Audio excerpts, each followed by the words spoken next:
لله رب العالمين والصلاة والسلام على سيد الأنبياء والمرسلين محمد النبي الأمي وعلى آله وصحبه أجمعين. ناخذ اورنگزیب عالمگیر رحمه الله مبارک خبره دا د مغولو یو بادشاہ زما نن د مطالعې په دوران کې د شیخ احمد سرهندي رحمت الله علیه یو شعر مخې ته راغی چې هلته پخوا مې لیدلی و بیا رانه چېرته یې شوی نو ما وی چې دا هم درته وویم. شیخ احمد سرهندي رحمه الله مجدد الفسانی چې د هغه په باره کې مونږ خبره کړې ده هغه یو شعر ویلی دی چاته په یو خط کې هم لیکلی دی او په خطبه کې او په بیان کې به هم هغه دا شعر وی وی منا چې شرط بلاغ است با تو می گویم وی چې د اسلام د دې خدمت چې ته به خلکو ته دا دین رسې دا چې په ما باندې کومه فریضه ده دا خو زه خو به دا ویم منا چې شرط بلاغ است با تو می گویم چې د رسولو دپاره کوم الله تعالی په ما کومه پابندي لګولې ده چې ته به دین رسې دا خو به زه ویم تو خواه از سخنم بندگیر خواه ملال یا دا ستا خوښه ده چې ته زما د خبرو نه نصیحت اخلي فایده ترې اخلي او که ته پرې خفه کېږي وایي دا ستا کار خو زه خو به دا خبره کوم. دا د مجدد الفسانی رحمه الله دا د هغه یو شعر دی چې په کتابونو په خطونو کې به وي او په خطبه کې به وي. اورنګزیب عالمگیر دا د شاه جهان زوی و. شاه جهان د جهانگیر زوی و، جهانگیر د اکبر زوی و، اکبر د همایون زوی و. دا اورنګزیب عالمگیر دا په 1618 کې پیدا دی. 1618 او بیا په 1636 کې دی د 19 کاله په عمر کې د دکن چې ورته وایي حیدرآباد دکن په دې پښتو کې د څه وایي مړه څه د دکن نه راغلی. دا دکن ډېر لرې ځای دی د جنوب طرف ته د هندوستان بالکل هغه جنوب طرف ته دی. د 19 کاله په عمر کې د دغه دکن صوبېدار په هغه زمانه کې به ګورنر ته به صوبېدار و. یو صوبه به وه د هغه صوبې به ذمهوار و لکه ګورنر چې د صوبې د بادشاه یا د صدر هغه نمایندهی نو داسې دی به هم د خپل بادشاه نماینده و. د اورنګزیب عالمگیر کې د خپل نوم خو اورنګزیب و، عالمگیر دا لقب دله بیا پلار ورکړی دی. ده چې کله د خپل رور داراشکوه خلاف جنگ وګټه او پلار یې لا ژوندی و په دهلي کې ناست و نو هغې نه پس بیا د پلار یې د دې ګټې په طور باندې او د ګټې د مبارکباد په طور باندې ده ته یو توره لیږلې وه او د هغې تورې عالمگیر نوم. نو د هغې نه بعد د بیا د ځان دپاره دا لقب کېښودو چې زما اورنګزیب په نوم دی او عالمگیر راله چونکې پلار دا توره راکړه او دا زما د قابلیت نښه ده نو دا په دې وجه باندې د آینده لپاره ما ته بیا عالمگیر وایه. نو بیا عالمگیر نوم شو اوس خلک په عالمگیر باندې مني او نو پیژني. د ده د ابتدا نه رجحان دین طرف ته ابتدا نه د ده رجحان دین طرف ته ځکه په دې ټولو شهزادګانو کې دا اولنی سړی دی چې د قرآن یاد کړی دی، د قرآن مجید حفظ کړی او دی د سید د شیخ احمد سرهندي رحمه الله مجدد الفسانی رحمه الله د تعلیماتو نه ډېر زیات متاثره او د هغه د تعلیماتو د هغه د مکاتیبو مطالعه به یې کوله. بس د ده اټھان د ده ذهن د ده فکر دا ټول هم په دې طریقه باندې راوچت شوي. د ده په ذهن کې د اسلام په باره کې یو واضح تصور ناست و. ده ته دا هم پته وه چې اکبر چې د ده نیکه و هغه د اسلام خلاف کوم اقدامات کړي وو. ده ته دا هم پته وه چې زمونږ د بادشاهانو پر دربار نه چې دا کوم هندوان او دا سیکان او دا ټول بېدینه خلک تاو راتاو دي د دې څه مقاصد دي دې ټولو خبرو باندې دی پوهېدو. خو د ده پلار شاه جهان چې و د هغه زیات رجحان او د هغه زیاته توجه چې وه هغه دارا طرف ته وه. دارا شکوه چې دی د ده خو نور هم زامن خرم یې زوی و، مراد یې زوی و. دا د ده زامنو خو د ده زیاته توجه چې کومه وه د دې پلار یې هغه د دارا طرف ته وه. دارا شکوه چې کوم و دا یو لوفر، یو فضول غونډه انسان، یو بې عمله، یو سستو، یو کاهل، یو نالایقه، یو نااهله انسان. دا به همیشه به داسې د مور غاړې ته به تاوېده را تاوېده، د پلار نه خوا نه به وشا وشا تاوېده را تاوېده. ده نه چېرته د نرتوب کار کړی دی، نه چېرته علاقه فتح کړې ده، او نه چېرته کې بل څه داسې د کمال څه کار کړی دی. یو جنګ له پلار لېږلی و، د هغه جنګ نه واپس راغی او هغه جنګ یې داسې چل وکړو چې دا وهم پرست منتقیونو دا نجومیان یې د ځان را چاپېره کړي وو. هغې ته هم پته وه چې راشه خو دا به بوتل شاه غونته کې دی، پیاده به ترې والو، یو به ترې ډېرې پیسې واغستې، ورېږه زه درله یو وظیفه کوم او زه یو چله وباسم دې جنګ کې به ته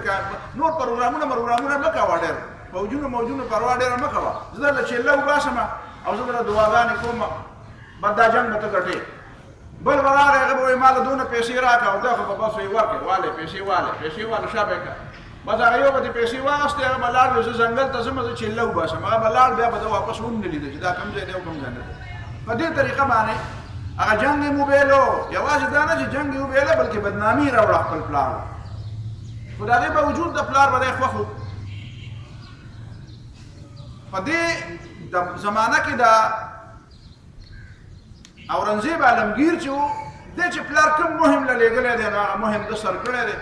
د ټولو نه اول دی پلار لېږلی و بلخ ته. دا د افغانستان علاقه چې ده په هغه زمانه کې دا په هندوستان کې شامله وه. دا د دې اورنګزیب عالمګیر دا حکومت چې څومره په کومه علاقه کې و نو تاسو نن ورګورئ دا ټول افغانستان دا سنده پورې دې سمندر نه نیولې، دا مشرقي پاکستان بنگلاديش چې دا مشرقي پاکستان جوړ شوی دی د آخري حدودو پورې، او د تبت د آخري حدودو پورې دا د چین سره ملاو دي. دا ټول دا یو حکومت او دا یو حکومت د شاه جهان و. بیا د هغې نه بعد په دې کې مزید اضافه د اورنګزیب عالمګیر کړې ده. نو د اورنګزیب عالمګیر په زمانه کې چې دا حکومت څومره وسیع و، دومره وسیع د ده د هغه پلار په زمانه کې هم نه او د نیکه په زمانه کې هم نه او دې نه بعد هم بیا نه. نو دې اورنګزیب عالمګیر چې پلار کوم کار له لېږلی دی نو هغه کار او هغه جنګ ده ګټلی هم دی او هغه هلته د ده له عزت هم راوړی دی. د ده اول به دا یو څو خبرې د ده متعلق وکړم نو بیا به د هغې نه پس په هغه اعتراضاتو باندې راځو چې د ده باندې کوم اعتراضات خلک کوي. د ده دا کمال و چې کله د حکومت واغستو او پلار یې قید ته واچو او د ورونو سره هم جګړې مګړې وشوې، دې باندې خلک ډېر زیات اعتراضات کوي چې سړي پلار جیل ته اچولی دی او تاسو د هغه صفتونه کوئ، سړي د ورونو سره جنګونه کړي دي او تاسو د هغه تعریف کوئ او دا ښه سړی دی. په دې خبرو له راځو. بیا ده چې کوم اصلاحات کړي دي نو هغه اصلاحات دا دي چې د باغیانو سرکوبي کړې ده. د پلار او د نیکه د زمانې نه چې کوم بدعات او کوم رسومات او کوم ګډې وډې خبرې پاتې وي د هغې اصلاحات یې وکړو. پر رعیت باندې پر رعایاو باندې چې کوم ظلمونه کېده د هغه ظلمونو سدباب یې وکړو. په هندوانو باندې چې کوم ظالمانه ټیکسونه وو د هغه ظالمانه ټیکسونو د هغې نفي یې وکړه، وایي چې دا به ته نه اخلې. د شریعت خلاف چې کومې فیصلې شوې وې، د شریعت خلاف چې کوم احکام نافذ شوي وو، هغه ټول احکام د معطل کړو، د شریعت احکام یې دوباره راوستو. په هغه زمانه کې په دې سکه باندې به دې د ده پلار او د نیکه شاه جهان او جهانګیر په ده باندې باقاعده کلمه به یې لیکلې وه. ده ته هغه کلمه لرې کړه. یوې ته په دې وجه هم لرې کړه وایي دا خو د ماشومانو په لاس کې لوبېږي او هغه پې لوبې کوي نو د دې کلمې بې ادبي کېږي. دویمې ته په دې وجه لرې کړه وایي چې زما په دې وطن کې خو یوازې مسلمانان نه دي، هندوان هم دي.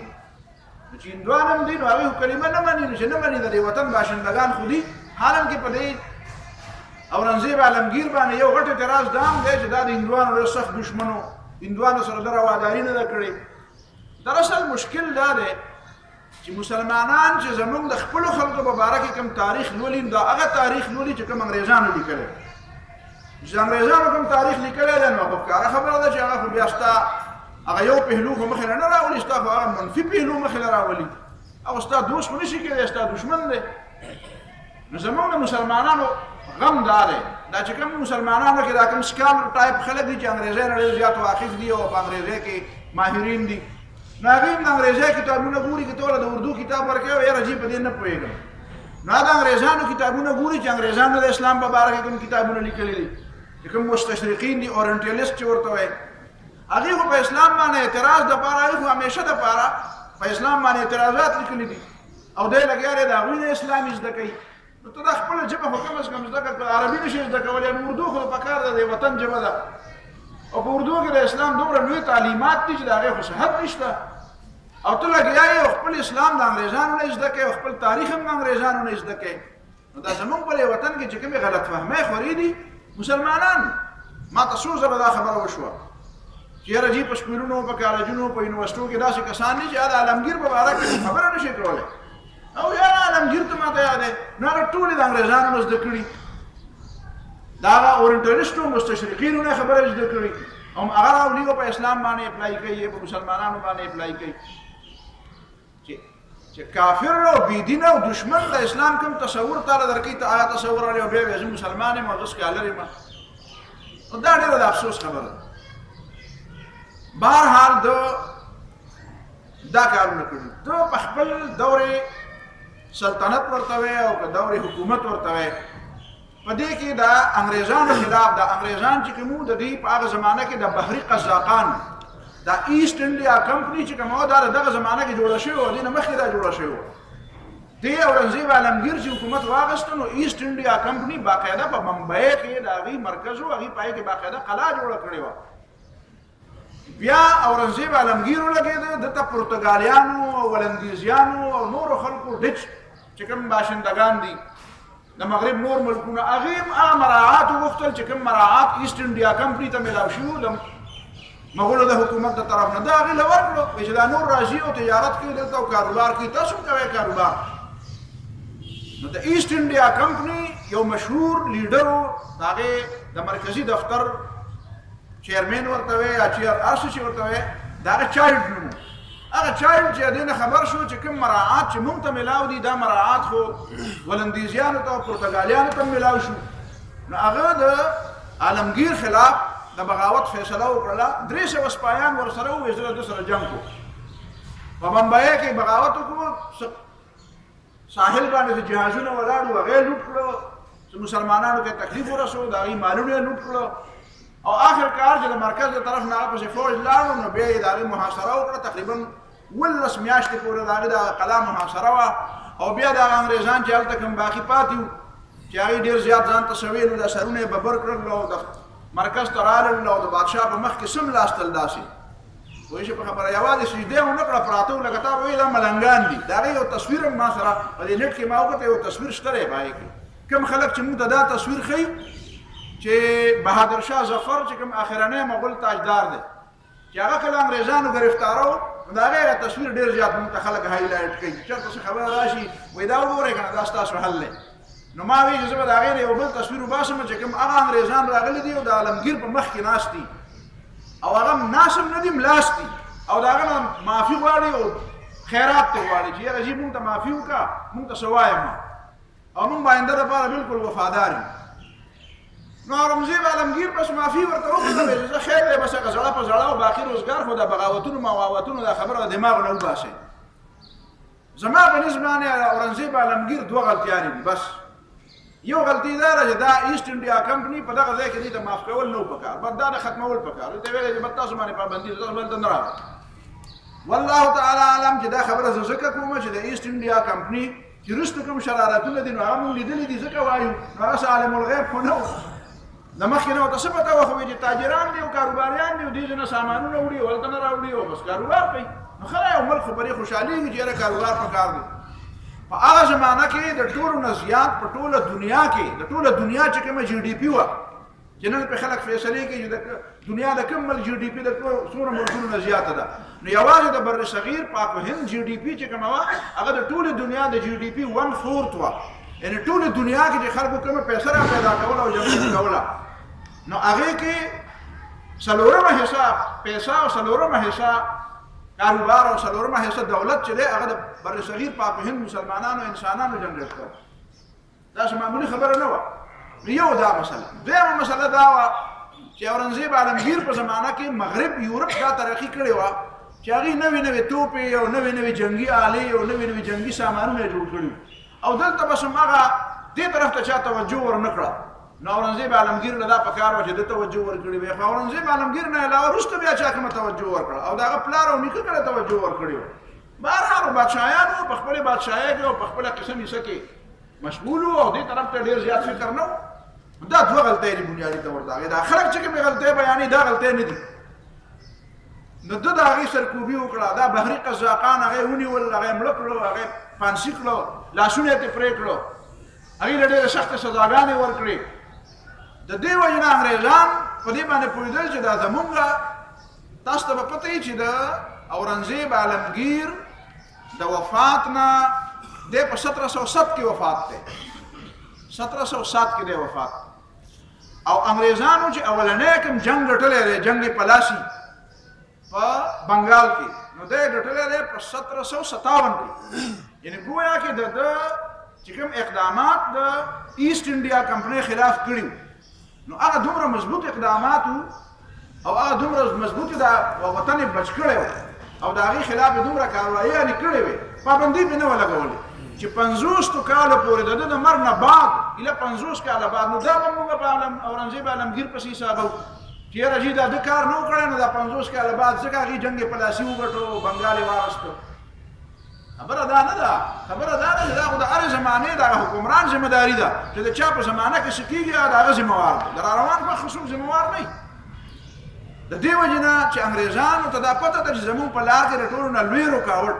او هندوانو ته هم دا پته وه چې زمونږ په لار کې د ټولو نه لوی رکاوټ دا اورنګزیب عالمگیر و. نو د دې وجې نه دا ټول د دې خلاف حالانکې د ده په سردارانو کې د ده په جرنیلانو کې د ټولو نه ډېر زیات تعداد د مغولو حکمرانانو کې زیات تعداد د غیر مسلمو جرنیلانو دا د اورنګزیب عالمگیر په زمانه کې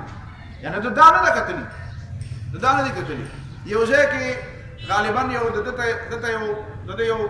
فوجي دی جرنیل دی هغه دلته د یو کلي په باره کې نوم لیکلی دی. نو د هغه کلي نوم غالبا دی دومپور نوم دی د هغه یا جمپور د هغه نوم دی جونپور د هغه نوم دی. دا جونپور نه یادم دا په هندوستان کې دا جونپور دی دا نه یادم یا دومپور یا جونپور د هغې نوم دی. نو هغه د اورنګزیب عالمگیر ته خط لیکي و یاره جي دا د اسلامپور دا قلعه چې کومه ده دا لږه زړه شوې ده او ما اورېدلي چې ته دلته راځې نو که ستاسو منظوري وي چې دا قلعه کې زه لږ ترمیم اضافه وکړم او دې کې زه لږ کار وکړم چې دا لږ ستاسو د شان مطابق شي نو ته خو د دې جونپور او یا د دومپور په ځای باندې اسلامپور لفظ اورنګزیب عالمگیر ته ځکه ولیکو چې هغه ته پته وه چې اورنګزیب عالمگیر په اسلام خفه کېږي او د اسلام په خبره خوشحالېږي اسلام سره یې مینه ده نو که زه ورته د هندو نوم په ځای باندې د اسلام دا ټکی ولیکم نو دی به خوشحاله شي. دې طرف نه ورته واپس د جواب ورکړو وی دې کلي ته نوم ټیک وایه د دې کلي نوم اسلامپور نه دی د دې کلي نوم جونپور دی یا دومپور دی او د قلاګانو په ځای باندې د خپل ځان اصلاح زیاته وکړه. قلاګانې به وروسته جوړېږي خیر دی قلاګانې جوړول دونه اهم نه دي خپل ذهن او فکر جوړول اهم دي. مطلب یې دا دی دا چاپلوسیانې ماته مه کوه د نومونو په بدلولو را بدلولو باندې کار نه کېږي. ذهن خپل بدلول غواړي فکر بدلول غواړي کردار جوړول غواړي. دا د ده کمال دی چې دی د ډېر زیات په منشیاتو باندې په هغه زمانه کې پابندي نه وه په چرسو په پوډر خو په هغه وخت کې نه و دغه به و دا حشیش دا چرس مرس به و او دا شراب به و دې باندې د باقاعده مکمله پابندي ولګوله. د جاهلیت چې څومره رسوم و هغې باندې د پابندي ولګوله او ده په خپل زمانه کې بهار او چټاګان دا چټاګان بهار خو تاسو پېژنئ دا خو په مغربي بنګال کې دی او چټاګان په مشرقي بنګال کې دی. دا بنګال خو تاسو ته پته ده که نه چې چا مطالعه پاکستان ویلي نو د بنګال تقسیم په هغې کې یو ټاپک دی چې تقسیم بنګال مطلب څه دی. نو دا بنګال یو مغربي بنګال دی یو مشرقي بنګال دی. نو دا چټاګان او دا بهار دا ده فتح کړي دي او ده په مغولو په سلطنت کې دا شامل کړي دي. دې نه علاوه د ده چې کوم ذاتي عمل و هغه دا و چې ده به د خزانې نه پیسې نه اخېستې. خزانې نه مې د پیسې نه اخیستې، د خزانې نه مې د خپل کور خرچه نه کوله. ده به څه چل کړو، ده به ټوپۍ جوړولې او ده به قرآن مجید لیکو. هغه زمانه کې چاپخانې خو نه وې، ګوره یورپ کې چاپخانې وې، خو دغه وخت کې د دوی د زمانې پورې دوی دغه چاپخانو نه ځان نه خبره چې یاره په یورپ کې دا د چاپخانې جوړې شوي دي، نو راځئ چې هغه د هغې نه موږ هم فایده والو. دا خو د دنیا نظام دی. نو هغې نه فایده نه اخیسته، نو په لاس باندې به یې قرآن مجیدونه لیکل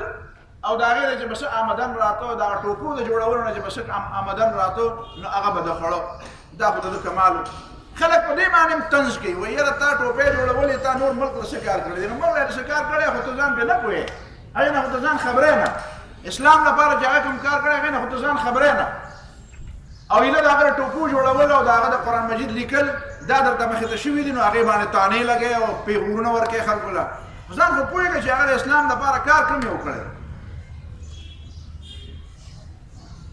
په دغه زمانه کې دا وه چې د علما را جمع کړو او ورته یې ویې چې باقاعده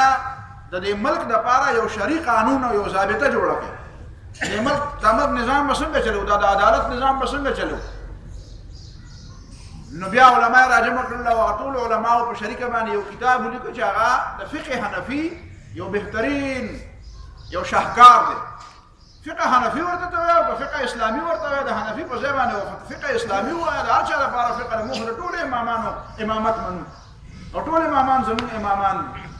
نو دا فتاوی هندیه، فتاوی عالمگیریه چې اوس هم د هغې نه موږ علما فایده اخلي، ټول علما د هغې نه فایده اخلي، علما یې پېژني. نو دا فتاوی عالمگیریه د علماو دپاره د ده په وینا باندې ولیکلی شوه. په هغه زمانه کې دا رواج و چې کوم سړی به غټ مړ شو، نو هغه به خپله مقبره ډېره شانداره جوړوله، ځکه د ده د پلار هم شاه جهان هم مقبره جوړه کړې وه، نو د هغې نه خلکو دا طریقه یې زده کړې وه. نو هغه مقبرې چې کومې دي، نو هغه هر چا به غټې پیسې به په مقبرو باندې ډېرې زیاتې لګولې. ده په دې باندې پابندي ولګوله، وایي نه مقبرو باندې به ډېرې پیسې نه، دا تاسو فضول پیسې لګوئ. بس قبر په ساده انداز کې قبر پکار دی او دا سنگ مرمر او دا تختې او دا ګنبدونه او دا څیزونه میزونه مه لګوئ. نو دا اصلاحات به وکړو. په هندوانو باندې ډېر زیات ټکسونه و، 80 قسمه ټکسونه به و، 80 قسمه ټکسونه. دغه 80 قسمه ټکسونه به یک جنبش قلم منسوخ کړه، وایي نه تجارت عام کې، کاروبار عام کې،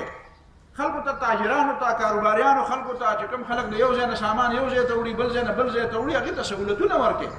دا خو تاسو ځای په ځای په خلکو باندې پابندیانې لګوئ، پابندیانې مه لګوئ، خلکو ته اساني ورکړئ چې کاروبار عام شي، چې ملک کې خوشحالي راشي. زراعت به ډېره زیاته ترقي ورکړه، زراعت له ډېره زیاته ترقي ورکړه. زمیندارو ته، کسانانو ته، کاشکارانو ته به انتهایي ډېر زیات سهولتونه ورکول. که چا سره به پیسې میسې نه وي او دا د خراج او د ټکس پیسې به چا سره هغه یاره تا ته معاف دي، خو شا به کار کوه. دومره پیداوار ډېره وه چې دا خلک موږ پیداوار په لحاظ سره بل چا ته بهر دنیا ته محتاج نه. نو پیداوار ډېر زیات عام کړو، سهولتونه یې تاجرانو له، زمیندارانو له سهولتونه ورکړو، روډونه یې جوړ کړو، سرای یې جوړې کړې. د غریبانانو د آواز د اورېدو دپاره دربار کې دا پابندي ختمه شوه چې څوک به دلته راځي نه، چې څوک راځي به راست به راځي. د ورځې به نورو بادشاهیانو یو ځل دربار لګاو، اورنګزېب عالمګیر به د ورځې 3 ځله دربار لګاو، او د 3 ځلو نه بغیر هم بیا یو پړی دغه کړی و چې هغه زنځیر یې لږه کړی و چې هغه زنځیر کوم سړی راځي او د دربار وخت نه وي او هغه مظلوم وي، نو هغه به زنځیر ولقوي، نو هلته به بادشاه په دې خبره پوهېږي چې څوک مظلوم راغلی دی او د هغه دادرسي به کوي. دا ټول کارونه د اورنګزېب عالمګیر په خپل زمانه کې وکړل. دې نه بعد دې ته راځو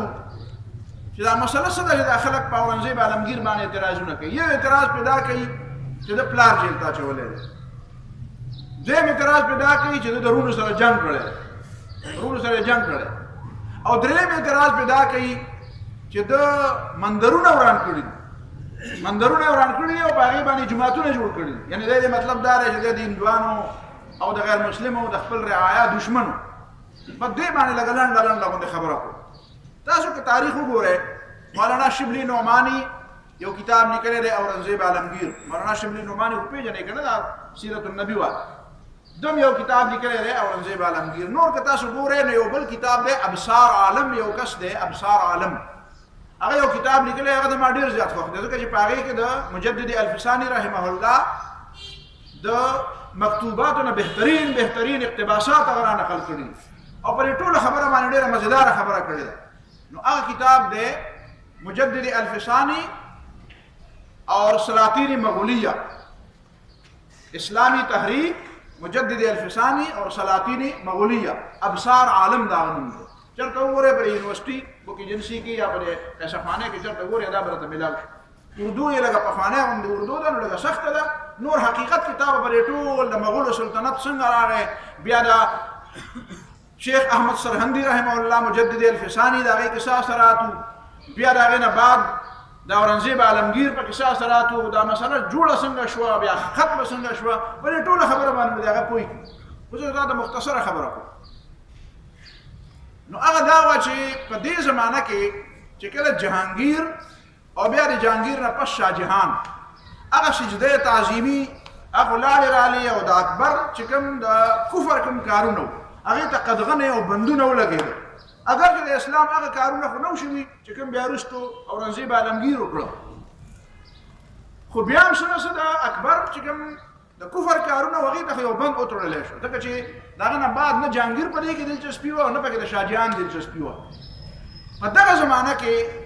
د بدخشان نه یو سړی راغلی دی مولا شاه بدخشانی دا غنوم دی. مولا شاه بدخشانی دی ول راغلی دی نو د ځان ته ډېر بي پیر وای. د کشمیر ته تللی دی بیا د کشمیر نه راغلی دی او د شاه جهان په دربار کې ډېر زیات اثر رسوخ هغه پیدا کړي. د یو شعر سره تاسو ته وایم یو کال نیم مخکې کال خو نه کېږي تقریبا خواوشا مخکې ما رسم مطالعه کوله نو د یو شعر مخې راغی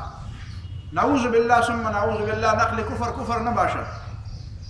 د کفر انتها ده دغه شعر او دغه کتاب کې به هم تا دا شعر ملاو شي. دی وایي چې دست در دست پنجه در پنجه خدا د آدم پنجه در پنجه خدا د آدم. وایي زه د خدای سره پنجه وامه د خدای په لاس کې مې لاس ورکړی دی خدای سره خبرې کوم برای راست او من چې پروای مصطفی دارم زما په محمد صلی الله علیه وسلم باندې څه پروا ده. آیا دا د اسلام خبره ده که دا د کفر خبره ده؟ د دې نه زیاته د کفر خبره ولري. د دې وجې نه ده چې د شاه جهان په دربار کې ډېر زیات اثر رسوخ حاصل کړ نو د ده هغه د ګناه خبرې او د ګډې وډې خبرې او شاه جهان یې دې ته تیاره و چې ته د اکبر هغه دین الهي بېرته راتازه کړه. شاه جهان دې ته تیار و د باندې به لاس وال د چاپلوسي کوله او یوازې د شاه جهان نه ورسره د شاه جهان چې دا کم ډېر نازبین او لاډ لازوی و دا تاته چې ما یاد کړو داراشکو نو دې داراشکو باندې هم د کار شروع دا داراشکو دا د باندې د کار شروع او دې داسې پیر کړو د جهان آرا بیگم د خور ور اداره شکو هغه هم د مرید و هغه به زما زنه خدای پیژنم او نه پیغمبر پیژنم زما د پاره خدای او پیغمبرم دا مولا شاه بدخشانی دی. مولا شاه بدخشانی کشمیری دا زما د پاره خدایم دی او دا زما د پاره پیغمبرم دی. زما نه خدای ته جشته او نه پیغمبر ته جشته دون هدا پورې دی لاړ نه خو خزه و به ارحان نه پویدا د دم دغه عقیده و نو دغه دوه کسانو باندې کار شروع کړ. دی مولا بدخشانی د شعر په جواب کې ما شعر ویل دی. مولوی صاحب ناست دی مولوی صاحب خپل د ذوق زه خو د شاعر مې ما په وړوکوالي شاعر ما پنځم جماعت کې چې ومه شاعر ما په بیا مدرسه مې پرې سکول مې پرې خو او شپږم وم کې چې ومه بیا مدرسې ته رالم چې مدرسې ته رالم نو بس یو دیوان مې ځان لیکلی و بیا مې د مدرسې په مخ کې هغې ته ورته کوم خدای پاک دا صلاحیت زمانه والی که دا مې نه ویلې نو ښه به وه اوس به ډېر ښه شاعر وی. خو به هر حال هغه صلاحیت لاړو خو د ده د شعر جواب راله الله تعالی ذهن کې راوستو. فوراً میرے مرګورو ته وې مې راشه شعر د په جواب کې ویم دی وایي پنجه در پنجه خدا د آدم من چې پروای مصطفی دارم. نو ما د هغه په جواب کې ولیکل چې دست در دست مصطفی د آدم ما د نبی علیہ السلام په لاس کې لاس ورکړی دی. ما د نبی پیغمبر علیہ السلام سره چې بچا بیعت کو نو د نبی علیہ السلام په لاس کې به لاس ورکړو. نو ما پکې دا ووی د په شعر په جواب کې چې دست در دست مصطفی دارم من چې پروای اینو آدارم. زه بیا د اخوا د خلکو پروا نه ساتم چې خلک ماته وایي چې ښه تا د دونه لوی سړي په مقابله کې شعر ووایو نو من چې پروای اینو آدارم. زه د چا دا پروا نه ساتم ځکه ما د پیغمبر په لاس کې لاس ورکړي. نو به هر حال ته په دې خلکو باندې کار او دا کار د دې حد پورې وکړو چې بیا د په درباریانو باندې کار شروع وکړو. دا خطرناک انسانو د ته پته وه چې د شیخ احمد سرهندی رحمه الله د مجدد الفسانی رحمه الله د تحریک اثرات خوشته دا داراشکو چې کوم د خطا ته ما وی داسې مورغاله غونته کیو دا به د مور نه تاویدو د پلار فاطمه بسولیدو او پلار دې ولی احد کړي مو په دې وجه باندې او د پلار باندې بس پلار ډېر زیات نازبینو دې ولی احد کو او دا دغه چې وو دا اورنګزیب عالمگیر دا نر میدان جنگ مرد میدان دا شاه سوار دا ملکونه فتح کول دا خدا سي بیکاره سره خو نو چې بس پلار نه تاویږي او د مور نه تاویږي ولته بس غوړي ژړي خوري نو د مولا کشمیری مولا شاه کشمیری د اثراتو نه الله تعالی بچ ساتل او د په ذهن کې اصل د ابتدا نه د قران مینا د پیغمبر مینا د اسلام مینا د شیخ مجدد الفسانی رحمت الله علیه د تحریرات او داغه تصور مینا دا په ذهن کې پتا و ذهن جوړو بیا دا څه شو چې خبره تراله مختصر کوم چې دغه چې کوم دا شعر وایو دا چې تاسو کوم شعر ما وایو د دې شعر باندې بیا علما چې کوم هغه زمانه کې حق پرس علما او ټول یو هنګامه راپورته کړه چې دا سړی کافر دی له کفر کار وکړو شاه جهان نه خلکو مطالبه نو شاه جهان د خلکو نه مجبور شو چې ډېر خلک په هغه زمانه کې د مجدد الفسانی رحمت الله علیه د تحریک اثرات خو کنه نو هغه دا فیصله وکړه چې او دی وځي پرې کې ورته د زویر مخامخ شو دا داراشکو درما دا زما پیر دی دا به څنګه وځني دا زما پیر دی نو د دې وجنه هغه بیا د جرأت ونه کړی شو چې هغه د لپانشي ورکی او د مړ مخ دې بیا ګرځېدو ته پته ولګی دا شاهزاده خو زما په سر ولاړ دی دینه بعد بیا د شاه جهان یو مقوله مشهوره ده وی خلک وایي چې په دلی کې یو بادشاه دی شاه جهان وی په دلی کې بادشاهان دوه دي یو شاه جهان دی او یو مولا شاه کشمیری دی مولا شاه بدخشانی خو دومره زور دی چې هغه ما پانسي کول غوښتل او ما چې دا کیسه ولولم نو ما ته دا د سعودي د بادشاه سلمان نه دی ما ته دا چې دا شاه جهان داسې دی لکه دا شاه سلمان او دا داراشکو داسې دی لکه دا محمد بن سلمان تاسو به خبره پوهیږئ تاسو بیا سوچ کوئ نو دا شاه سلمان په دې ښه پوهیږي چې زموږ د سعودي حکومت پالیسي دا ده چې د فلسطینیانو حمایت کوو هغه وایي زه نه کوم نو بیا ورانه وکي بیا په اخر کې دی چې یو بیان ورکړي وایي نه جي زموږ پالیسي داسې نه ده داسې ده نو ستا په خوله کې ګومړی وي که ته په خوله کې د غاښ نشته ته څنګه باچا ته خو داسې باچا یې لکه زموږ په سکول کې مونږ چې په شپږم اووم کې وو زموږ یو استاد و چې کوم ماشوم به ډېر زیات نالایقه غونته کوو نو هغه به وي دا راجا نو موږ په اول پرې نه پوهېدو خو بیا به هغه دا راجا دی بل دا باچا دی دا هم راجا کړو دا هم پکې راجا کړو نو کله به بیا چې بل نالایقه پکې راجا شو هلکه بیا راجاګان پکې دوه شو نو موږ به ویل دا راجا دی نه هغه راجا مطلب دا و چې دا خو هسې بس خوري وسکي او ډوډۍ خوري نور خو د څه دی نه نو دا شاه سلمان ته زه یم ته څنګه او دا شاه جهان څنګه خو دغه شی دواړه یو شان شی نه چې زوی لګیا دی تا نه اختیارات اخیستي بیا داسې وشوه چې د دې زویم دغه عقیده وه د ده په کتابونو کې تاسو بیا تعالی یو کتاب تا ته ما مختصر ویلی دی دا وګوره که نه د ابصار عالم دا کتاب وګوره بیا تا ته به په خپله پوره پته ولګي نو ده د خپل پلار نه دا پروانه حاصله کړه چې زه به ستا ولی عهد یم بیا په دې کې پلار بیمار شو ډېر زیات بیمار شو چې بیمار شو نو دې زوی ته د داراشکو ته دا موقع میلاو شوه چې راشه بس د پلار اختیارات تمام اختیارات ته استعمالوه نو به ټول اختیارات د په لاس کې واخېستل لکه څنګه چې محمد بن سلمان ټول اختیارات د پلار نه په لاس کې اخیستي دي داسې ټول اختیارات د په لاس کې واخېستل هغه زمانه کې دا طریقه وه چې د دې شاه جهان چې څومره زامن نو هغه څوک به یو ځای څوک به بل ځای یو هلک په دکن کې دی بل په ګجرات کې دی بل په ګولکنډه کې دی بل په بدخشان کې دی بل په بلخ کې دی بل په هرات کې دی بل په بنګال کې دی هغوی به خپل وکیلان هلته د بادشاه په دربار کې مقرر کړي او هغه وکیلانو به دا طریقه وه چې بهیر ماله به بادشاه په دربار کې چې کومې نوې خبرې راځي زما متعلق څه خبره د حکومت متعلق څه خبره نو ډاک به ماله به باقاعده روزانه په بنیاد باندې به ما ته باقاعده ریپورټ به رالیږي دا پلار چې د ده بیمار شو شاه جهان او دې داراشکو دا اختیارات واخېسته نو د ورو پرې ټولو ادارو باندې قبضه ولګوله د پلار نه ډېر زیات اختیارات ځان ته رامنتقل کړه او په ټولو ادارو باندې قبضه ولګوله حتی کې د دې ورونو چې کوم وکیلان په دربار کې وو که نه هغه هم د دربار نه ویسته وایي زه تاسو دلته مه کښېنئ تاسو ته حاجت نشته نو هغه ته به بادشاهان دغه شهزادګانو ته به بیا ډاک ماقم نه ته خبر به معلومات به ورته نه راتلو د دې اورنګزیب عالمگیر چې کوم وکیل و هغه میشتو د هغه په کور هم قبضه ولګوله د هغه په مال حال هم قبضه ولګوله حتی کې بیا د اورنګزیب عالمگیر چې کوم ذاتي کور ځان له جوړ کړی و په دلي کې په هغې باندې هم قبضه ولګوله او د هغه په ټول مال او دولت باندې هم قبضه ولګوله ځکه ده ته پته وه چې ما ته به دی رامخې ته کېږي دا خبره چې وشوه بیا یو مرحله بله راغله هغه دا راغله چې د ده خلاف دا باقي وروڼه شاه شجاع او مراد او دا د مخالف شو د داراشکو په خپل پلار باندې دا خط ولیکو دا دغه ته مراد هم د ورورو مراد ته به دا خط ولیکو چې دا اورنګزیب عالمگیر مړ کا نو طالب حکومت ته حالانکه حکومت خو ورکړی و د دغه ده د داراشکو نو هغه ته یې دا هغه به هر حال هغه د مراد سره روغه جوړه کړه چې لکه ما سره وجنې خو دا خو درونو خلک وایي یاره دا په خپل منځ کې دارونه ولې جنګېدل یاره د اکبر زامن په خپل منځ کې جنګېدلي دي د شاجیان زامن او د جهانګیر زامن په خپل منځ کې جنګېدلي دي نو شاجیان ولې نو وسایل د هغه زامن په خپل منځ کې نه جنګېدل څه دا د پلار نیکه رواج نه دا الزام یوازې ته په دې باندې لګوې چې دارونه په خپل منځ کې وجنګېدل خو دا د پخوانه دا طریقه سره روانه وه او ته چې دا الزام په اورنګزیب عالمگیر باندې لګې نو اشوک چې ورته ته وایې اشوک چې د هغه په ډېر زیات احترام باندې ته نوم اخلې د هغه په باره کې تاریخ لیکلی چې د هغه 100 رونه او 100 واړه یې وجلي دي نو چې چا 100 رونه وجلي دي د هغه خلاف به ته یو لفظ نه وایې بهرحال دا تفصیلات نور نه وایم خو هلته د ده رونه ولګېدل چې دی کله پلار په ځای باندې کېناسته او اختیارات یې واخېسته او نورو ته پته ولګېده چې بهیر روح هم رانه دی قبضه کړو نو یو ورور هم راځي ورسره جنګ کوي او دی ورسره جنګ کوي نو هغه له شکست ورکوي بل ورور راځي شکست وله ورکوي بل ورور راځي شکست وله ورکوي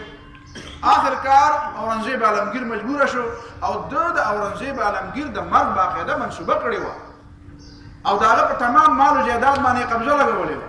اورنګزیب عالمگیر هم مجبوره شو د هغه سره چې کوم څومره فوج و هغه د هغه خپل فوج په مقابله کې راغی و د هغه سره راغی او د ده چې کوم جرنیل و جسونت سنګ د ده یو غټ جرنیل هغه له شکست ورکړو او د شکست ورکولو نه بعد هغه وتښتېدو او جسونت سنګ وتښتېدو او دارا ته چې پته ولګېده چې زما جرنیل خو شکست وخوړو هغه باندې هم سلسل راغی او هغه هم په چې یاره دا اوس دا رور خو رانه هلته قبضه کوي شاجیان ته هم پته ولګېده چې دا زوی خو زما دا یو دی خوښ مې دا یو دی خو دا خو نالایقه دی او دا خو زه اوچتومه راوچتومه او بل په خپل قوت باندې او د خپل مټې په زور باندې راوچتېږي نو هغه له د عالمگیر چې کومه توره وه دا یې ولېږله هغه په دې باندې ډېر زیات خوشحاله شو چې زه اورنګزیب هم وم اوس عالمگیر هم شوم او پلار ما له توره راولېږله ده د پلار سره ډېر زیات خط یې ورته ولیکه نور خطونه یې ورته ډېر زیات لیکلي دي په خط کې ورته دا لیکلي چې بابا خفه کېږه رانه ما خو ستا دې زوی داراشکو خو ما سره ډېر زیات زیاتی و خو تا هم را سره ډېر زیات زیاتی و ځکه چې ته خو دا د ټولو نه کشر زوی دی او ده باندې ډېر زیات مهربانه او پیرې پرې راپرېښي دي په ده کې د اوسه پورې د سړیتوب او د عقل او د پوهې او د صلاحیت او د سره درک نه لګي او ما دغه ملکونه هم فتح کړي دي نو زمونږ نه مشوره هم نه غواړي تپوس هم رانه نه کوې او ده باندې ټول پیر راپرېښي دي بهرحال دا خط و کتابت به هم کېدو آخر کار یو ځل داسې وشوه چې د اورنګزیب عالمگیر او د داراشکو په منځ کې مقابله وشوه د هغه فوجونو شکست وخوړو اورنګزیب عالمگیر راغی تخت یې قبضه کړو بیا پلار یې جیل ته واچو او جیل ته یې ځکه اچو چې پلار یې باقاعده د آخره حده پورې هغه د داراشکو د ملګرتیا نه لاس نه اخیسته ظاهره خبره ده دپاره دا مجبوري وه دا معامله چې کومه وه بیا دې حد ته ورسېده چې اورنګزیب عالمگیر په دې باندې پوه شو چې دا که دې پلار سره دا کار ونه کړم د ادب په لحاظ سره یعنې ښه په ادب او ښه په احترام ورته وایي چې بابا ته کار خرابې ته خو بېرته ماله د اکبر بادشاه چې کوم هغه دین الهي و چې کوم د شیطانانو مرکز و د شیطانت مرکز و د کفر مرکز و ته خو هغه فکر بېرته ماله راولي او دا ملا بدخشاني د ځان نه جوړ کړی دی دا خو د خدای او رسول سره جنګېږي هغه دی نو زه خو دا نشم برداشت کولی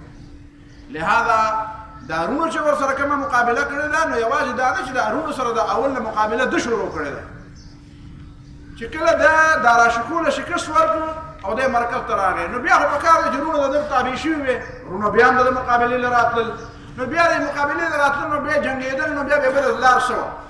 تاسو وایئ چې بیا کفر ته بیا نه یعنې داراشکو ته بیا دا پرېښی وې چې زه خیر دی بس ته راځه که کفر پکې راولې او که اسلام پکې راولې او زه جنګ نه کوم یو سړی د کفر دپاره جنګ کوي نو زه د اسلام لپاره جنګ ولې نه کوم بله خبره دا چې خلک وایي چې د جوماتونه دغه وران کړي مندرونه وران کړي زه به صرف د دوو مندرونو خبره وکړم د دوو مندرونو خبره وکړم د یو مندر خبره وکړم ګولکڼ ورته وایي ګولکڼ دا اورنګزیب عالمګیر روانو بنګال او د دې سره هندوان راجاګان هم ورسره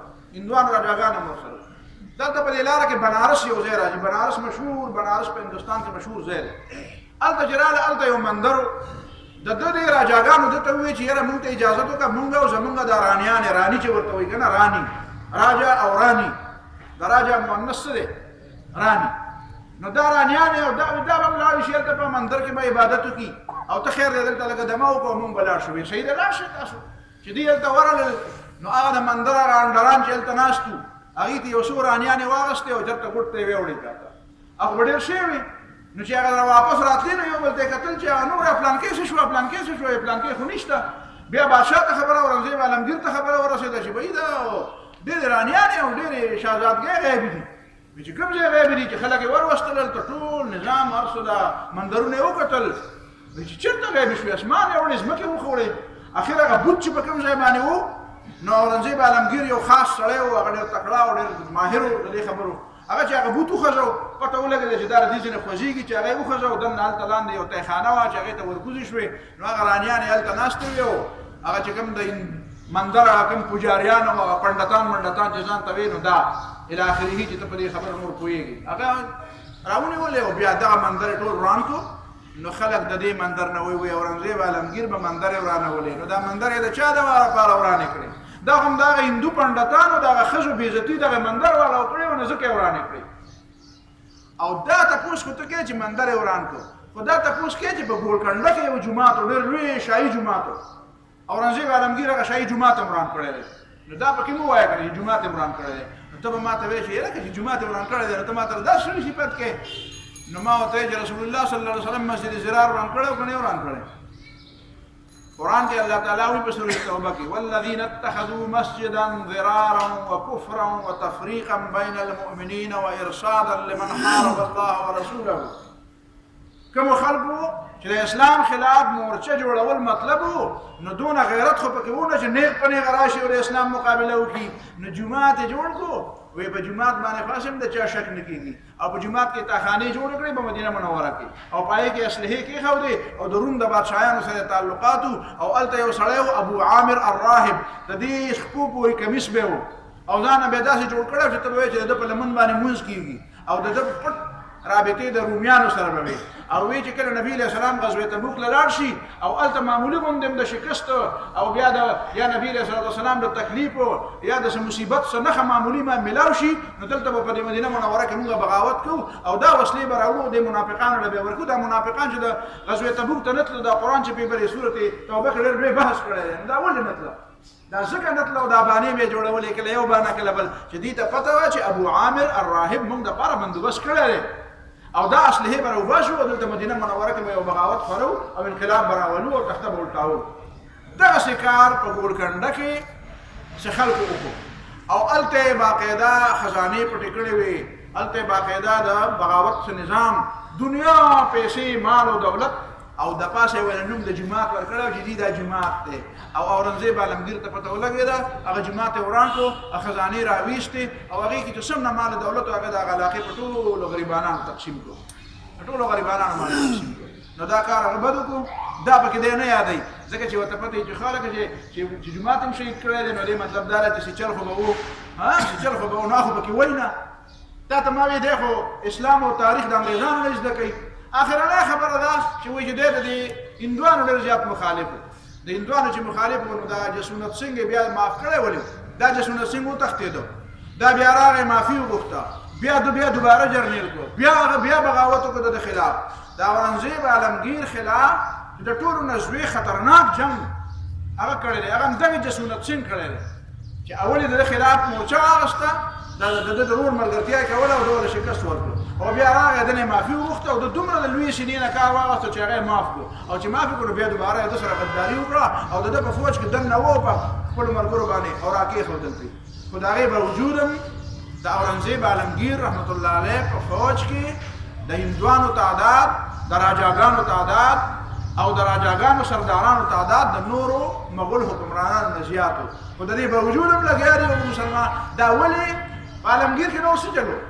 ولې دا خلاف په بل چا پسې ولې نه وایي د نورو هم خپل وروڼه وژلي دي